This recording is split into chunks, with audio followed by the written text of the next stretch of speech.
Ok, chicos, ahora sí. Vamos a continuar con la segunda parte de la clase de hemostasia. Y vamos a hablar ahora sí de las enfermedades o los padecimientos que están relacionados con alteraciones en la coagulación sanguínea. Vamos a tener desórdenes hemorrágicos o que podemos tener también desórdenes trombóticos. Entre los desórdenes hemorrágicos se encuentran, o podemos dividir el grupo de los desórdenes hemorrágicos en dos grandes grupos. Vamos a tener lo que son las anormalidades vasculares y plaquetarias, que básicamente eso serían anormalidades de la hemostasia primaria. Y también tenemos las alteraciones de los factores de coagulación, que básicamente eso serían anormalidades en la hemostasia secundaria. En ambos casos se va a requerir evaluación médica, estudios de coagulación sanguínea. Y estudios de coagulación sanguínea no me refiero a ATP y a TTP, ¿verdad? Sino me refiero a estudios de coagulación sanguínea de cuantificación de factores, de ver la función de esos factores, de ver cómo están interactuando esos factores, o sea, de ver cómo están interactuando las plaquetas, de ver si las plaquetas tienen todas las sustancias que se requieren, cómo están los gránulos dentro de las plaquetas, o sea, son estudios complejos de coagulación sanguínea. También se debe tomar en cuenta la edad en la que se presenta la patología, ¿verdad? Por ejemplo, desórdenes hemorrágicos en personas muy jóvenes como niños muchas veces podrían ser o estar relacionados con procesos como por ejemplo procesos hereditarios como una hemofilia, mientras que en personas mayores pueden estar relacionados con otros procesos distintos que podrían ser adquiridos. Y también es importante tomar en cuenta la historia familiar del paciente, ya que muchas veces se encuentra que en la historia familiar del paciente, por ejemplo, en personas con hemofilia, ¿verdad? Se tiene que el tío de hace 3 generaciones, de la hermana de la mamá, ¿verdad? Tuvo tuvo un proceso hemorrágico y murió de un proceso hemorrágico, y luego de eso solo hubieron mujeres en la familia, y posteriormente pues nació este niño y un niño con problemas hemorrágicos. Entonces eso ayuda a hacer como un seguimiento a través de la historia familiar para ver si el proceso puede ser un proceso adquirido que el niño tenga donde se presenten los procesos hemorrágicos, o sea ya algo hereditario, y ayuda a delimitar un poquito más a qué se debe lo que se está presentando. Bueno, en cuanto a las anormalidades vasculares y plaquetarias, es muy importante tener en cuenta que cuando es hemostasia primaria lo que se nos está afectando, las manifestaciones van a ser mucocutáneas. ¿Qué quiere decir eso? Bueno, que los sangrados van a ser a nivel de mucosas y a nivel cutáneo. O sea, cuando tenemos problemas vasculares o de plaquetas, lo que vamos a tener es sangrado de nariz, ¿verdad? Sangrado de oídos, sangrado de ojos, en los ojitos, o vamos a tener sangrados en la piel, que básicamente van a ser moretes, desde muy pequeñitos hasta muy grandes. Esto se conoce como equimosis, púrpuras o petequias. Por ejemplo, si tenemos moretes o parches purpúreos, ¿verdad? Que en realidad sería de menos de 3 milímetros, eso se conoce como petequias. Eso es muy común verlo en pacientes que tienen problemas de plaquetas. Cuando las plaquetas están muy bajas, los pacientes se llenan de petequias, tienen toda la piel de las piernas, de los brazos, el cuello, se les llenan de estas petequias que son como puntitos de menos de 3 milímetros del tamaño. Luego tenemos las púrpuras, que son ya un poquito más grandes, de 3 a 10 milímetros. Y luego las equimosis, que son moretes grandes, de veras, ¿verdad? Que pueden cubrir incluso la mitad de la pierna, ya debido al sangrado que se dio. Entonces aquí tenemos petequias, ven que son estos puntitos que se ven en los pacientes, principalmente los pacientes que tienen plaquetas bajas, las púrpuras, que ya son un poco más grandes, y las equimosis, que ya pueden cubrir grandes zonas del cuerpo. Ahora, esto en cuanto a alteraciones de anormalidades vasculares y plaquetarias. Por otro lado, tenemos las anormalidades en los factores de la coagulación. Ya cuando las alteraciones hemorrágicas se deben a procesos de factores de la coagulación, las manifestaciones no son tanto a nivel mucocutáneo, o sea, no vamos a tener tantos sangrados en la nariz, no vamos a tener tantos sangrados en piel, sino que son sangrados diferentes. Normalmente son sangrados en órganos, ¿verdad? Incluso sangrados cerebrales que pueden producir la muerte del paciente. Podemos tener hematuria, que es sangrado a nivel es sangre en orina, ¿verdad? Porque se está sangrando a nivel del riñón. Y es muy común encontrar lo que es hemartrosis. Pobrecitos, estos pacientes con el tiempo empiezan a tener problemas en las articulaciones porque hay sangrados en las articulaciones. Por el golpe común de caminar, y como estos pacientes tienen, pues no pueden coagular adecuadamente, el hecho de caminar, correr, caerse, les provoca sangrados a nivel de articulaciones, y el hecho de tener un sangrado ahí, recuerden que los glóbulos rojos tienen hierro, que el hierro es súper tóxico. El hecho de tener ahí un proceso inflamatorio por el hierro, por el sangrado, hace que las articulaciones se vayan deformando y vayan perdiendo pues la capacidad normal de una articulación. Entonces son personas que tienen dificultades para moverse si no se tratan a tiempo. Las alteraciones más comunes en cuanto a alteraciones de los factores de coagulación relacionadas con sangrados son las hemofilias, que las hemofilias, como ustedes saben, son hereditarias y son ligadas al cromosoma X. Esto quiere decir que las mujeres lo portan y los hombres lo padecen, a menos que una mujer tenga dos cromosomas X del mismo que estén enfermos, ¿verdad? De lo contrario, una mujer lo va a aportar y el hombre lo va a padecer, porque el hombre solo tiene un cromosoma X. Entonces, con solo tener ese cromosoma, si ese cromosoma está dañado, va a tener la enfermedad. Lo más común es la hemofilia A o la hemofilia B, donde los dañados son el factor 8 o el factor 9. Ven que en la hemofilia A lo que vamos a tener es una deficiencia de factor 8, que es el cofactor del 9, y eso causa serios problemas, ¿verdad? Tener una deficiencia del factor 8. Y en el caso de la hemofilia B, lo que tenemos es deficiencia del factor 9. Hay hemofilias leves, moderadas o severas, dependiendo de la deficiencia, del nivel de deficiencia del factor. Puede ser que sea muy poquita deficiencia o una deficiencia muy grande. Luego tenemos otro tipo de enfermedades que también están relacionadas con otros factores de coagulación, como la enfermedad de von Willebrand. Esta proteína, el factor de von Willebrand, es muy importante porque él lleva a cabo distintas funciones en el cuerpo, tanto en la activación plaquetaria como en el hecho de que él viaja en conjunto unido al factor 8. Si ustedes recordarán, ahorita que vimos otra diapositiva por aquí atrás, yo les puse que el factor 8 está unido al factor de von Willebrand, ¿lo ven? Ellos viajan así comúnmente en el cuerpo. El factor de von Willebrand, al unirse al factor 8, lo protege de la degradación, evita que se pierda y además lo mantiene inactivo. El hecho de que si tenemos un problema en el factor de von Willebrand nos podría provocar una disminución del factor 8, porque si no tenemos factor de von Willebrand podríamos tener, por lo tanto, no tenemos esa unión del factor de von Willebrand con el factor 8, no hay quien proteja al factor 8 y este se destruye. Entonces, si no tenemos factor de von Willebrand, vamos a tener una disminución del factor 8, que no se debe realmente a que no se esté produciendo un factor 8, sino a que no tenemos este otro factor que lo protege, que es el factor de von Willebrand, y si no hay factor 8 también van a haber problemas de sangrado.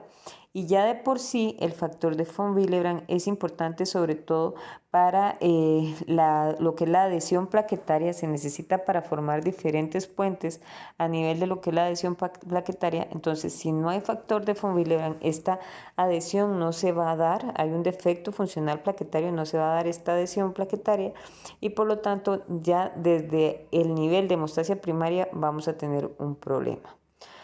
Les decía, ¿verdad?, que cuando hay una disminución, un defecto en favor del von Willebrand, ya les dije que hay una disminución del factor 8 en la circulación por la protección del factor de von Willebrand. y la manifestación principal es sangrado a nivel de mucosas. Ven, cuando es el factor de von Willebrand el afectado, como lo que tenemos es un defecto funcional de plaquetas, porque este factor de von Willebrand se va a necesitar para llevar a cabo la adhesión, porque lo que hace es funcionar como un puente entre las plaquetas. Entonces lo que vamos a tener es un problema en la adhesión plaquetaria y por lo tanto en la hemostasia primaria vamos a tener por lo tanto un sangrado a nivel de mucosas. Ustedes ven cómo esto va a causarnos un sangrado a nivel de mucosas, que sería básicamente lo que les decía, de petequias, púrpuras, equimosis, o sangrado en la nariz, sangrado por las orejas, o sangrado en diferentes mucosas. Por la boca, muy común en sangrado de mucosas es el sangrado por la boca cuando se lavan los dientes los pacientes, sangran por las encías. Eso es sangrado de mucosas también, hemostasia primaria. Esta enfermedad es mucho más frecuente que la hemofilia A, puede ser incluso una enfermedad adquirida. Es mucho más frecuente que la hemofilia A, que ya sería el defecto del factor 8. Es más frecuente tener una enfermedad von Willebrand que un defecto del factor 8. Esta enfermedad es hereditaria, normalmente puede ser adquirida y afecta tanto a hombres como a mujeres, ¿verdad? Aquí ya no hay una distinción de que las mujeres pues son portadoras, no, aquí ambos sexos se van a ver igual afectados. Y también podemos tener defectos en otros factores, como por ejemplo tener un defecto en el factor 13. Si tenemos un defecto en el factor 13, lo que va a pasar es que no se va a formar la malla de fibrina entrecruzada y fuerte, y esto va a causar que la malla no sea estable y se rompa fácilmente, ¿verdad? Podemos tener un defecto en el factor 7, que lo que haría es que no haya una formación adecuada del factor 7 activado y entonces no se forme el 10, entonces no se forme la trombina, o sea, vamos a tener un defecto desde el inicio de la coagulación sanguínea y por supuesto podríamos tener defectos en el factor 2, que es la trombina, que como les he venido diciendo es pues la principal proteína de la coagulación. Entonces tener un defecto en la trombina también es importante y nos podría llevar a cabo problemas de sangrado. Ahora, en cuanto a los efectos trombóticos, vamos a iniciar con lo que es los trombóticos. Bueno, son procesos donde ya no hay sangrado, sino más bien son problemas de formación de coágulos, ¿verdad? Proceso trombótico. Vamos a empezar diciendo qué es trombofilia. La trombofilia es una tendencia a desarrollar trombosis sobre la base de desórdenes congénitos o adquiridos de coagulación o defectos en la fibrinólisis. ¿Qué quiere decir esto? Bueno, vamos a tener defectos congénitos o adquiridos de la coagulación que van a aumentar la formación de trombos o de coágulos en la sangre, o un defecto en la fibrinólisis que va a causar que no se pueda eliminar el coágulo y por lo tanto hay un proceso de coagulación sanguínea. Entonces tenemos un defecto tanto en los procesos que forman coágulos como un defecto en los procesos que van a destruir el coágulo. Si hay un defecto en el proceso de destrucción del coágulo, el coágulo no se destruye y hay formación de trombos. De manera general, la trombosis es la obstrucción local del flujo sanguíneo en algún vaso sanguíneo, ¿verdad? Puede ser tanto a nivel arterial o venoso, es mucho más común a nivel venoso. Esto provoca que en los tejidos haya isquemia o alteraciones en el flujo de la sangre. O sea, básicamente es que se va a hacer un tapón o un coágulo sanguíneo que en un vaso sanguíneo. Imagínense tener una manguera y meterle un tapón a esa manguera, ¿verdad? Eso básicamente es lo que sucede en el vaso sanguíneo. Van a tener el vaso sanguíneo y le van a meter un tapón que va a ser el coágulo. Y al tener ese coágulo, pues no va a pasar la sangre, y si no pasa la sangre no llegan nutrientes, no llega oxígeno, no llega lo que se necesita y por lo tanto hay isquemia. Isquemia, ¿se acuerdan que es disminución del oxígeno en los tejidos? Y esa isquemia lo que va a provocar es que el tejido se muera. Digamos, a nivel arterial, un proceso trombótico muchas veces se relaciona con lo que es un proceso de una arteriosclerosis donde la placa se rompe, ¿verdad? La placa de ateroma, ¿se acuerdan que la placa de ateroma normalmente son placas de grasa? La placa de ateroma se rompe, esa ruptura provoca la activación del sistema de coagulación, se forman los coágulos, tapan pequeños vasos sanguíneos a nivel del corazón y eso lo que provoca es isquemia a nivel del corazón y lo que la gente llama como infarto, donde se muere un pedacito del corazón, ¿verdad? Eso puede suceder a nivel del corazón, ya a nivel, cuando pasa sobre todo a nivel arterial, a nivel venoso, principalmente lo que causa son isquemias o trombosis en trombosis venosas profundas, que normalmente son a nivel de miembros inferiores o a nivel pulmonar. O a veces sí es también complicado porque muchas veces se forma un coágulo, por ejemplo, en una pierna, y este coágulo se fragmenta y un pedacito de ese coágulo se va por la circulación sanguínea, eso se llama un émbolo, y va a ir a otro pequeño vaso, por ejemplo, en el pulmón, y eso va a provocar algo que se llama tromboembolismo pulmonar, que es que un pedacito de un coágulo que se formó en otro lado va y se pega en otro órgano y causa un daño severo. También puede haber una embolización a nivel del sistema nervioso central. Entonces no se formó el coágulo en el sistema nervioso central, pero llegó a través de circulación, obstruyó el flujo sanguíneo y hubo muerte de un pedacito del cerebro, ¿verdad? Entonces esto es algo muy complicado. Las complicaciones se originan por los defectos locales en la obstrucción del flujo sanguíneo, que era lo que les decía, por el desprendimiento o embolización de material trombótico, que también se los acabo de decir, o por el consumo de elementos hemostáticos. ¿Qué sucede esto último? Por el consumo de elementos hemostáticos. ¿Y por qué provoca una complicación? Bueno, porque a veces se da algo que es la activación del sistema de coagulación a nivel de todo el organismo. Eso se conoce como CID, que se llama coagulación intravascular diseminada, que lo que hace es que el sistema, por un proceso, digamos, donde hay una infección o una inflamación muy severas, donde hay bacterias circulando, donde hay septicemia, se empieza a activar el sistema de la coagulación a nivel general en todo el organismo, empieza a formarse pequeños coágulos, se consumen todos los elementos de la coagulación, y cuando esto sucede, el paciente pasa de estar con un montón de coágulos en todo el cuerpo a empezar a tener problemas de sangrado. Entonces tenemos esos procesos que se llaman CID, que se llaman coagulación intravascular diseminada. Son procesos de alta mortalidad, de alta morbilidad, donde cuando el paciente entra en una CID, pues si no se toman las consideraciones a tiempo, si no se logra controlar al paciente a tiempo, el paciente podría morir, ¿verdad? Entonces necesitamos evitar ese tipo de cosas. ¿Por qué? Porque inicialmente va a trombosar en todo lado y luego va a sangrar.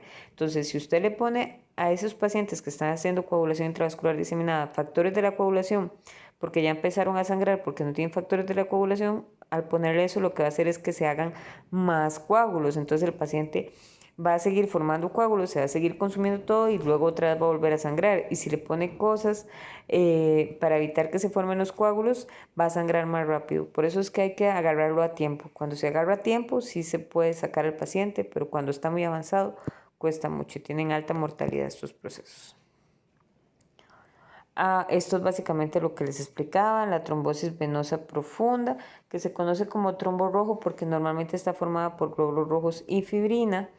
Lo que es el tromboembolismo pulmonar, que es el desprendimiento de un pedacito normalmente de un coágulo de una trombosis venosa que se va al pulmón y lo que hace es colapsar el pulmón y por lo tanto provocar un paro respiratorio en el paciente.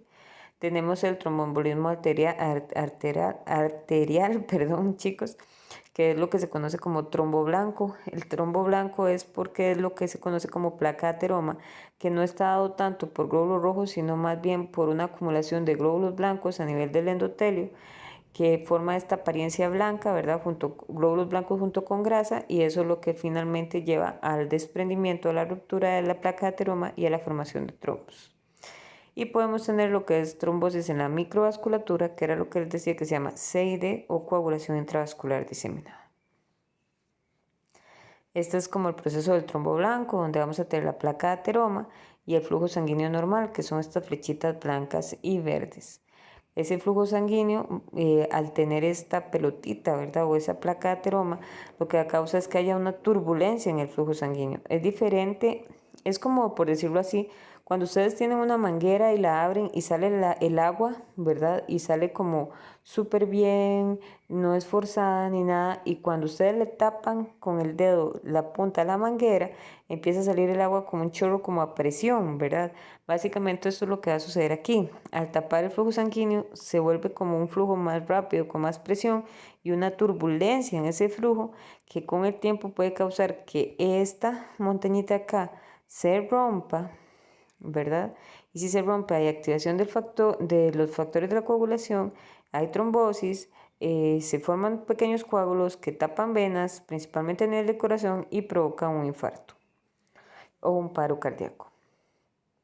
Y luego está el trombo rojo, que es formado básicamente por glóbulos rojos, ¿verdad? Y fibrina, que se da sobre todo por otros procesos como estasis, por la edad del paciente, porque el paciente no lo mueven, entre otras cosas. Estos trombos, principalmente el trombo rojo, están asociados a una serie de factores de riesgos, principalmente factores de riesgo que pueden ser primarios o secundarios, que se conocen como factores de riesgo para la trombofilia. Los primarios pueden ser hereditarios, por ejemplo, tener un déficit de vitamina C, de proteína C o un déficit de proteína S. Recuerden que el déficit de proteína C o proteína S, la proteína C y la proteína S lo que hacen son inactivar factores de la coagulación, ¿verdad? Entonces, la proteína C y S normalmente inactivan al factor 8 o al factor 5. Y si estas proteínas no están o están en deficiencia, no se va a inactivar ni al factor 8 ni al factor 5 y por lo tanto la coagulación se va a mantener, va a seguir y nos va a provocar los procesos trombóticos. Lo mismo sucede con la deficiencia de antitrombina. La antitrombina lo que hace es inhibir a la trombina y si tenemos al inhibidor de la trombina en mal estado o en deficiencia, no vamos a tener inhibición de la trombina, la coagulación va a seguir y van a haber procesos trombóticos. Tenemos algo que se llama el factor quinto Leiden. El factor quinto Leiden básicamente es una mutación que se descubrió en el factor 5 que hace resistente a este factor 5 a la actividad de la proteína C. O sea, tenemos una proteína C normal que tiene la capacidad de eliminar o destruir o inactivar el factor 5, pero este factor quinto de Leiden le dice, no, es que usted no me va a inactivar, yo tengo este cambio o esta mutación conformacional que hace que usted no pueda inactivarme tan fácilmente. La tasa de inactivación del factor quinto Leiden por parte de la proteína C es mucho más lenta y eso hace también que si la proteína C no puede inactivar el factor 5, que este factor 5 Leiden tenga un aumento en su tiempo de permanencia como factor activo y eso hace que aumenten los procesos trombóticos. Tenemos otra mutación que es la mutación 20210, la G20210A, ¿verdad? Que es un cambio de una G por A, básicamente en la posición 20210 del gen de la protombina. Este 20210, esta posición no es no es parte de la transcripción de la proteína, o sea, no es parte del gen que se codifica para la formación de la proteína, sino que es un promotor de la transcripción de la proteína. Entonces, tener esta mutación lo que hace es aumentar de forma exponencial la cantidad de protombina que vamos a tener y al aumentar la cantidad de protombina lo que hace es aumentar la cantidad de sustancias que pueden convertirse a trombina y por lo tanto si tenemos más trombina vamos a tener un aumento en el riesgo de coagulación. No es que haya un cambio en la protombina en sí, sino que hay un cambio en la transcripción de esa protombina, en la regulación de la producción de esa protombina, porque lo que hace es, al haber este cambio conformacional, el gen le dice digamos, el mismo gen le dice al organismo, necesito que produzca más trombina y se produce más trombina de lo que se debería y eso causa que se presente pues un aumento de la protombina a nivel sanguíneo, que es lo que causa esta mutación y por lo tanto haya un aumento en las posibilidades de un proceso trombótico. Luego tenemos ciertos polimorfismos en el activador del plasminógeno. Sin embargo, hay muchos estudios contradictorios. Se cree que el 4G es el polimorfismo 4G del PAI es el que produce un aumento en la trombosis. Sin embargo, han habido estudios, por ejemplo, estudios en México donde se determina que es el polimorfismo 3G o 3G el que está relacionado. Entonces, en realidad, esto todavía está muy en estudio. Y hay otra proteína, otra mutación que se llama de la proteína MTHFR, que es la metiltetrahidrofolato reductasa, que es la mutación 677T. Y normalmente esta mutación se relaciona con procesos trombóticos porque esta mutación a nivel de la metiltetrahidrofolato reductasa lo que hace es que aumente la producción de homocisteína y es la homocisteína la que causa un aumento en el riesgo trombótico.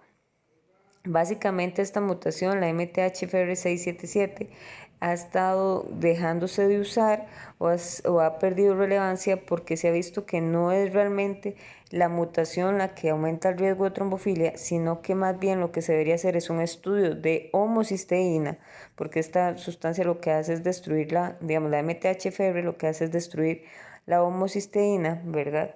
Entonces, si está mal, vamos a tener un aumento de homocisteína y eso es lo que causa el problema trombótico, pero en este caso lo que se ha visto es que a estos pacientes, en lugar de hacerle el estudio por la mutación, lo que se debería hacer es un estudio de homocisteína y ver si la homocisteína está alta, pues listo, se considera que sí es de riesgo, y si la homocisteína está normal, no se considera como proceso de riesgo. Ahora bien, muchos doctores la siguen utilizando porque se ha visto que pacientes que la presentan y les dan, por ejemplo, embarazadas con pérdidas recurrentes de su embarazo, que es uno de los problemas que da por los procesos de trombofilia, les hacen pues todo el estudio, la única mutación que tienen es la de la MTHFR y les empiezan un proceso de medicación con anticoagulantes y para evitar la pérdida del bebé y logran pues salvar al bebé y llevar a cabo pues el embarazo con normalidad.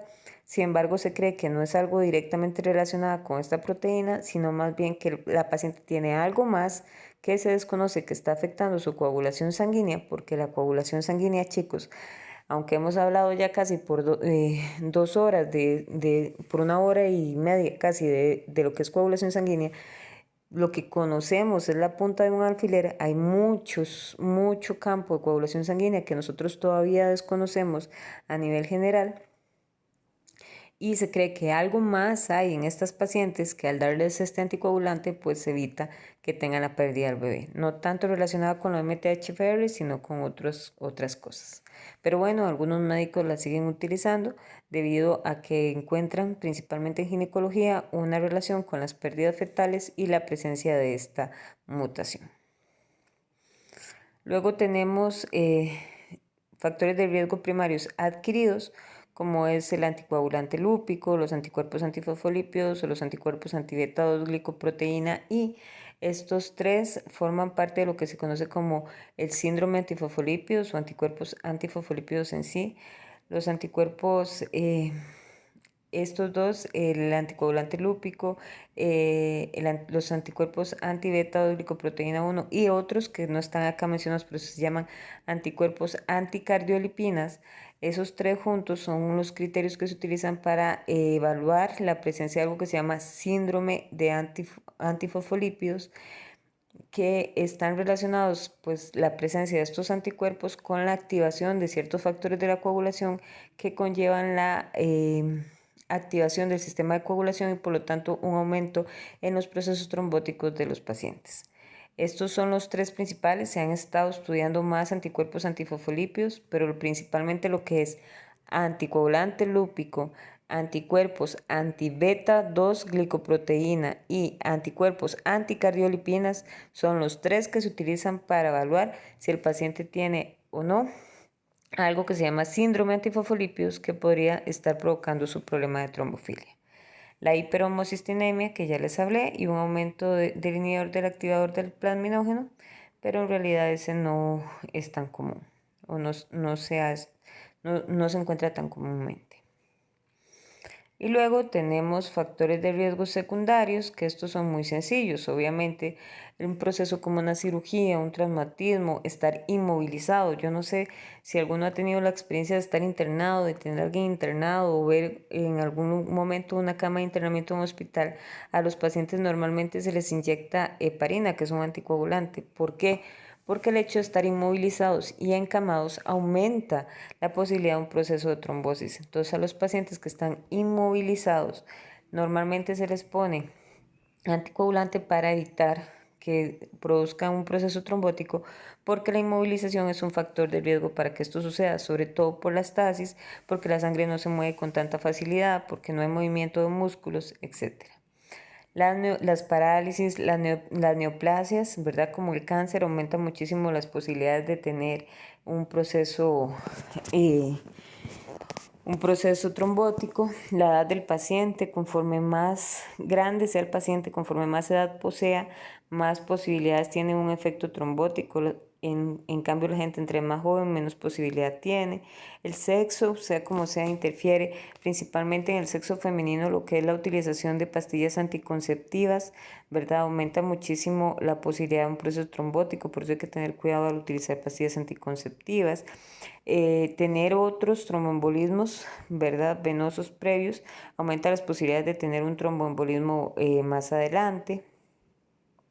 La presencia de catéteres venosos centrales, falla cardíaca o respiratoria, enfermedad inflamatoria intestinal, el infarto agudo al miocardio, el síndrome nefrótico, la obesidad, el tabaquismo, tener venas varicosas o lo que la gente conoce como varices, tener trombofilia adquirida por alguna otra razón, por ejemplo, por el embarazo o el posparto. El embarazo y el posparto aumentan la posibilidad de tener una trombosis o tener una trombofilia hereditaria, que era, como les decía, pues de tener una trombofilia hereditaria podría verse como por alguna de estas cosas, como un factor quinto de Leiden, que es hereditario, un déficit de tetrombina, que es hereditario, ¿verdad? Una mutación 20200G, G por A, y la terapia hormonal, que era lo que les decía, las pastillas anticonceptivas o infecciones agudas, pueden aumentar el riesgo de trombosis venosas. Estos son secundarios, ¿verdad? Estos son distintos a los primarios. ¿Cuál es la diferencia entre los secundarios y los primarios? Básicamente que los primarios son algo interno del cuerpo que usted no puede controlar. Usted no puede controlar tener un defecto hereditario o no puede controlar que su cuerpo haya producido anticuerpos, como en este caso, ¿verdad?, el síndrome de antifosfolípidos.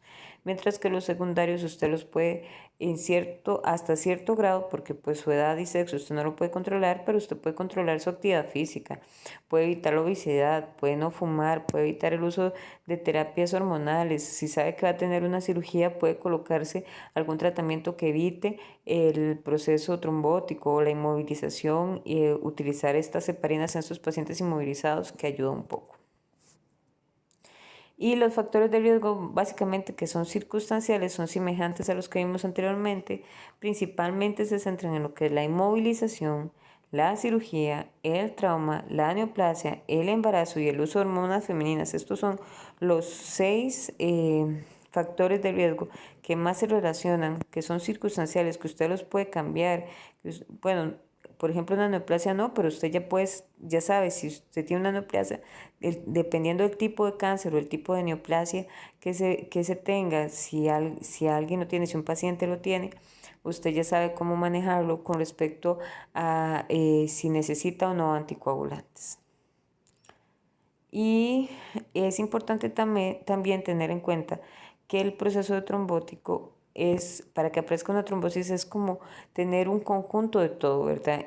Cuenta la parte hereditaria que usted tenga, cuenta la parte adquirida que usted tenga, ¿verdad? Por ejemplo, si usted tiene un gen que lo hace propenso, si usted tiene un anticuerpo como el anticoagulante lúpico que lo hace propenso, o un factor circunstancial que es como un embarazo que lo hace propenso, toda la unión de estas tres cosas es la que lleva a cabo la formación de trombosis.